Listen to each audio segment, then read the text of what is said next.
नमस्कार, प्रणाम, आदाब, सत श्री अकाल। सनातन धर्म एक बीमारी की तरह है। सनातन धर्म एक बीमारी की तरह है, जैसे डेंगू, मलेरिया, चिकनगुनिया इत्यादि बीमारियों का जैसे सफाया होता है, बीमारियों का जैसे सफाया होता है, उसी प्रकार सनातन धर्म का विरोध नहीं, सफाया होनी चाहिए। हाँ, सनातन धर्म का विरोध नहीं, सफाया होना चाहिए।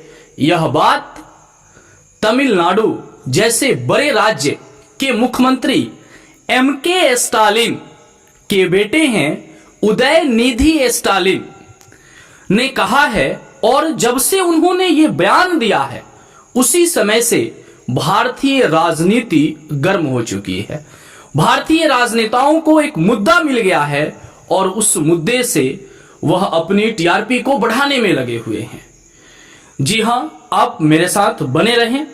मैं राहुल कुमार सिंह, आप देख रहे हैं RK24 न्यूज। आइए इस मुद्दे को आगे बढ़ाते हैं।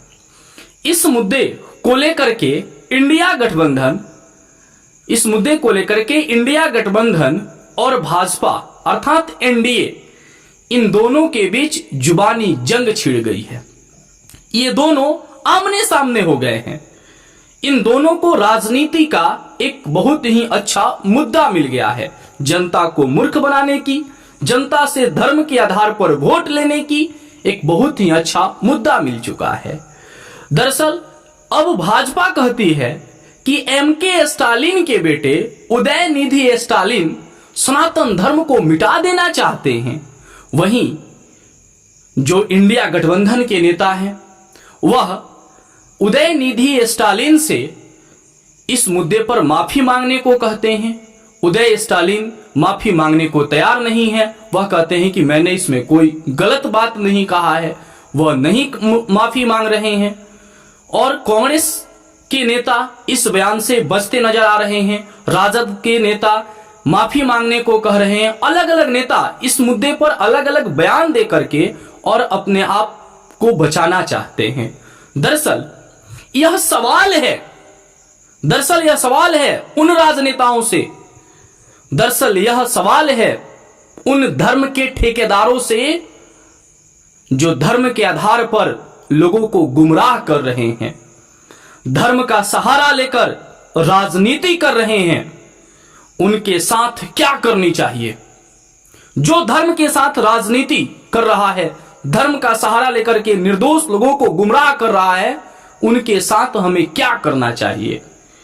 और इसी मकसद के लिए, इसी सच्चाई को बताने के लिए यह एक नई शुरुआत RK24 न्यूज के द्वारा किया गया है।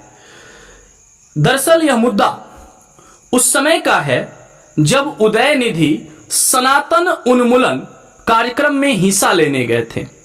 सनातन उन्मूलन कार्यक्रम में वो हिस्सा लेने जाते हैं, वहां वो भाषण देते हैं और भाषण देने के दौरान वो पूछते हैं कि सनातन क्या है। वो पूछते हैं कि सनातन क्या है और बताते हैं कि सनातन शब्द की उत्पत्ति जो है वह संस्कृत से हुई है।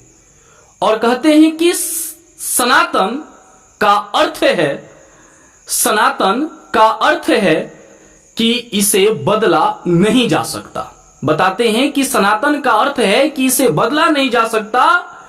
और इसे बात को स्पष्ट करते हुए वह सनातन धर्म की तुलना बीमारियों से कर देते हैं, वैसे खतरनाक बीमारी जिसे समाप्त किया जाता है। और वह विवादित बयान देते हैं। अब बात यदि निकली है तो यह बात दूर तक तो जाएगी ही।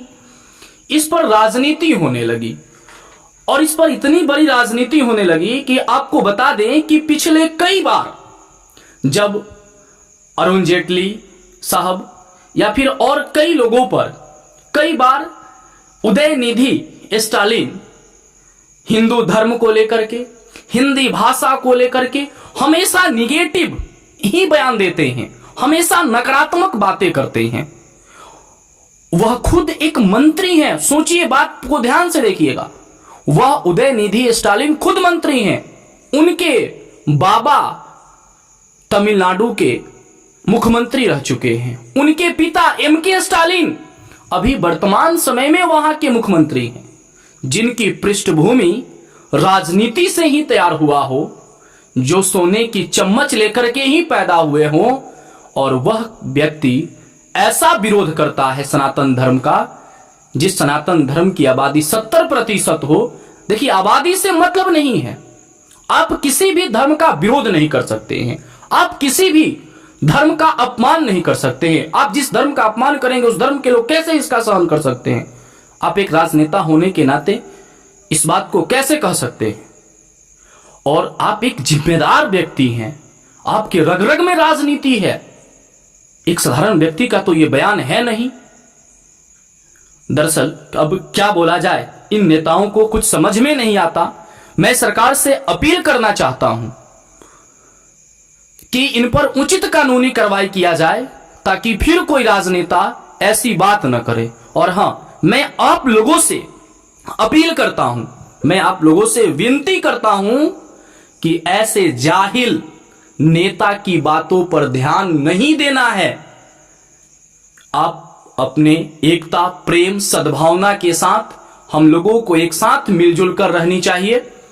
भारत जिस चीज के लिए जाना जाता है उस चीज को हमें आगे बढ़ाना है। हमें ऐसी गलती नहीं करनी है कि किसी नासमझ राजनेता के बयान से अब उसके बाद अलग अलग संगठन, अलग अलग राजनेता ऐसी भड़काऊ बयान दे रहे हैं, ऐसी बातें कर रहे हैं कि माहौल खराब हो जाए। लेकिन ऐसा बिल्कुल ही नहीं करना है, क्योंकि इसमें कहीं ना कहीं गलती हमारी और आपकी है।